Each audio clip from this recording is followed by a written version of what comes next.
Hi, how's it going, everyone? Zay here, and we have a special Connecticut Locals edition of Top Deck Profiles of the One Piece TCG. Who are we here with? Hey guys, it's Dan, one of Zay's homies, one of the CT Supernovas. Glad to be here with them, get to show my deck list. Super excited. Dan was able to get 7th place at this weekend Carta Magica One Piece Treasure Cup. Couldn't be happier, honestly. And what did he do it with? Let's see. All right, so I put the cards that are like super staples of Law in the beginning, so we don't really need to talk through them. Just so I got 4 bodies here. I'll put them this way so it's easier. Got 4 Shambles Laws, 4 Namis, and 4 Choppers. Is that still in? It's perfect. Perfect. Okay, yeah. And then I would say the Dons too. These are all just like, you're pretty much gonna have 4 of these almost in every variation of Law. If things change where there's some like Wano, Whitebeard Law, then these things might change, but these are all bread and butter, don't really need explaining. Otama's a classic 4 of 2. And I think that these 2K Brooks are as well. I think that this column of cards right here really can differentiate some of like the good from great Laws. Like this card is one of your most like versatile cards, and it's like a classic. But just using it as like a shambles target to gain board control, to counter with like Robin, and then knowing when to bring stuff down and swing with your little weenies, or like when those are like, because everyone knows when you play Nami and then you shambles back Law, or to play a Zoro or something like that. But when it comes down to when you don't get those hands and you have to make these sort of calls, what to bring down or when to put up blockers and when to block, those are some of the plays where it really comes down. And 3 Makino, that's pretty classic as well. Some run 3, some run 4. I'm on 3 Restand Law. Interesting. Yeah. Okay. People who have played Law since the first set know that this card wasn't even in like OP1 Law. And a lot of decks now, they're like, oh, it's a guaranteed 4 of. I went down to 2 for a little bit because it's just, you see it off your searches a lot. A lot of times when you don't find him, you'll find him, or when you really need it, you do find it. So 4 is totally fine too. When I get to the later on the deck, I'll say what I would put out for a 4th one. Yeah, he's super clutch for the Whitebeard matchup, which I can go into more in depth to later. Some other ones just for finishing. There's some things you gotta play around with him, but you usually do find him at 3. Like I said, when you're playing more control with like some of the other cards in here, you don't need him as much, but he can be like super helpful. I'm on 3 Beige right now. He's good in any variation that runs 8 cost kid, which I run 1 of, which I'll show later. He's just good as a small blocker too. There's a lot of builds now that like they can blow like either 5-drop Marco or some other things that blow over Struzen, freaking Vista, all these other things. But if you have a lot of them, which if you have 4 him, 3 him, and then you still have him, there's a lot of like potential blocks and cool things you can do. Absolutely. I don't know why he's here, but I guess he's right next to the other books. I love this 4-drop Rook. I don't think I played him at all in the Treasure Cup, but he's super good. Super good into yellow, really good into green. Probably don't get to play him into Zoro because you're never going to have the chance to gain that momentum to play him. The worst is a 1K counter, searchable off Straw Hat, and he just counters so, like, if they drop like an 8-cost kid or something, and you Otama, and then put 1 Don or 2 Don, you're attacking 6,000 into a 4,000 8-drop kid or 8-drop Katakuri, and you can start like going off on them. It's so nice.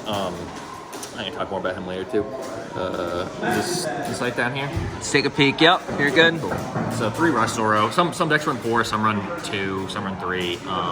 He's similar to 5-drop Luffy, which is right here. We can talk both at the same time, where they're both Supernova Straw Hat hits. So when you need to see him, you usually can see him. You don't even need this Luffy to close games, but he does have his super good matchups. And Zoro, I don't run 4 because if you played enough Law and you get like 3 of him in one of your starter hands, or you just see him all the time, or the end of your life, you lose the game. He's good, like when you don't want to hard drop him, and when I do, I oftentimes don't attack with him, and people or our locals have seen, just because if you can't defend him, which a lot usually doesn't have the resources to defend him early. Sometimes you have to when you don't get the GOAT combo, because most people can play Law when you have Nami into, freaking Dadan into another Nami into Bonnie into Shambles, but there are some times where you get the brick hands, and with Law it does happen, and you do whiff searchers. Just try and up the count. So we got Robin here, it goes super well with this book. Otama, she's a good playoff of Law too.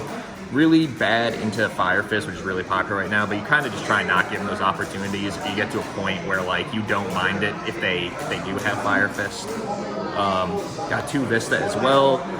Honestly, he is not a needed card. He did do well, and he does work well with Brook, Otama, other things, and he also swings, and you can bring him back to your hand, but you can run anywhere from 0 to 4. If you do run 4 of him, then you risk having 8 cards that are not searchable off everything between him and the Don, and if you whiff, you can't be sad. 1 to 8 drop Kid. Did not play him a single time as well this tournament. He crushes Blue, but Blue is honestly a pretty good matchup for Law anyways. You don't really need him. That's the clock at our locals going off in the background. 1 piece this time in the round. Yeah. And yeah, but even like some of the matchups where you think he's a dead card, like against red or yellow, he's not that well played in Law right now, so like it can catch people off guard, especially if you like start with it in your hand and you don't have to search it and you drop this when you have some other things. They'll use they're not expecting to have that. They'll waste everything on 5-drop Law. They'll use Jet Pistol, they'll use their Otamas to use Crossfire, and then you just get him and him out. All of a sudden, I have won against games with red with this. Like I said, Blue is already an easy matchup. Sometimes against green, but they can rest and stuff a lot. But it does have times. This could definitely be a 4th restand Law. And with a lot of Whitebeard, it probably is better to have that. Or it could be a Radical Beam, which I do not run in my deck. Here's the controversy. Let's see it. And then here we have Red Hawk, which was one of the MVPs of the tournament. I would be brutally honest if it was a bad card. Unknown to most, it is a Straw Hat and Supernova, so it is a double hit, which is huge. The trigger off life is good. Super good against Zoro in a matchup where you don't feel good against Event Zoro, but having this turn too, you can just not play one of your weenies so that they can't use like Vista or like an early Fire Fist, and you can block that and blow something up, and they just don't see it coming at all. They'll either think you had a scrub hand, later on they'll think, oh, you left it open for Radical Beam and Guard Point or something. So if it becomes more popular and people play around it, then it's probably not going to be as good. But yeah, with Law, later on in the game, if you've played a lot of Law, you know that oftentimes you can easily have 2 extra Don. And especially if you draw the card, like you can it just allows you to live. So yeah, that's a basic breakdown.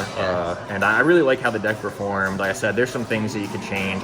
This could be a 2. I definitely like having 1 in there, but it could be a 2, this could be a 4. But yeah. So like 2 Brooks, 4 restands, kind of? Yeah, something along that. Or this could be a Radical Beam. Like I like Radical Beam, but like I feel like it's not as necessary as people think. Like it's definitely a good card. It could definitely be in there, but I like playing Law as a more like aggressive. Another thing too, which we can get into with matchups too, is attacking with this Law, which other Law players will definitely tell you like you have to attack with him. You have to use like your little blockers when you need to. So definitely, yeah. So that's kind of the deck itself. Let's hear about the matchups and how your day went. Yeah, absolutely. So 10 rounds of brutalness. Yep, 10 rounds, long day. I played against 4 Zoros, 2 Whitebeards, 2 Kids. The Zoros is a very tough, Event Zoro, very tough matchup for Law. They run the Fire Fist. I think 3 of them were Event, and 1 of them were just a bunch of weenie builds, even though they all run weenies. I honestly prefer to go second in those matchups, just because it gives the Zoro less resources. Going first isn't that bad, but if they hit like Fire Fist and then another event and stuff, yeah, if they hit like Fire Fist or something and like they have more more resources than you, it can be really bad. So I think I could go second in like 3 of those matchups maybe. And yeah, just like all the Zoros, the most important part of that matchup is you just cannot get to 0 life. Like a lot of them are running a Diablo or Jambé or 2, or they all have the Luffy in their hand, the unblockable. Yes. And that's why some Laws run like a Radical Beam, and Radical Beam still is good. But you just die if you get to that point. You either stay at 1 life and you keep to that till the day you die, or by the turn you get to 0 life, you just push for game, unless you know 100%, or you're super confident they don't have it, because you just know, and that is how every Zoro game I was down to 1 life and was going to die if I got hit, and they'll try and attack with 7. If you have to discard awkward cards for your body, you do it. You don't, because or else you just die the next turn. Whitebeard matchup, ton of Whitebeards in the meta right now. I only got to play against 2, they were cool guys. 1-1 lost the other one. This card, absolutely massive. This card, absolutely massive in the Whitebeard matchup. That Red Hawk. Just because when they drop their ace turn, or even before that, when they drop their fossa or their chopper, this blows it up, and then they, like I said, they don't see it coming. They assume you just like didn't want to attack their leader or something because it's at 6K, and like, oh, I just have a bunch of weenies, and then they drop attack, and then they already have invested their Don, and then you blow up like fossa, blow up chopper, and then you don't even need, I mean, he is good as well. But like, yeah, then you just go to town with these swingers, and it's super good. Exactly. Like as a Whitebird player myself, it's like I would never have seen the Red Hawk come in, but I'll play my, like, let's say I play my fossa, I allocate my Don specifically, and it gets popped. And I'm like, yep, and that 100% happened in my Whitebeard matchup where he did not see it coming, and I blew up his fossa, and then I just swung two, I forget what the swings were at the end, but 2 swings to win the game. Exactly. And it wasn't even with Wanda Luffy, because it's like, and they're like, they don't see it, so they're like, oh, they're like, I have this blocker, I can swing, so I have at least one of them where they have to play Vista or something, and it's massive. Exactly, they're fully exposed at that point. Yep, I played against a few kids. One was Film, one was the Supernova version. It's a very good deck in the meta right now. Honestly, kind of the Film one, Law isn't that afraid of, but the Supernova one is kind of deadly, especially if they run like Wana with like Okiku, Izo, Nekomamushi, all those things. So luckily, the Otama was really big there for blowing up 8-drop Kid, for clearing board, maintaining control, and just really being efficient with like knowing when to let stuff die when it gets rested, or like when to commit to clearing board and clearing Basil Hawk. Because I don't run Jet Pistol in here, so you really, when those things come, they stick. And this card can be really good with clearing out. I didn't hit it. I would have loved to see this in either of the matchups, but I didn't see it. But yeah, overall, it's a good day. A lot of good people. Some you know. But it was overall a really fun day, long day. But yeah, if you know, you know. Yeah, that's all we'll say. Yep.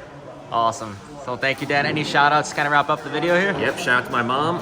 She's a nice lady. Shout out to my boy Wheezy West, a great Zoro player playing the second round. Just super nice guy, the Soga King of his area, they call him. Shout out to Zaya, also a great player in the CT scene, and all the other Connecticut players who we play with.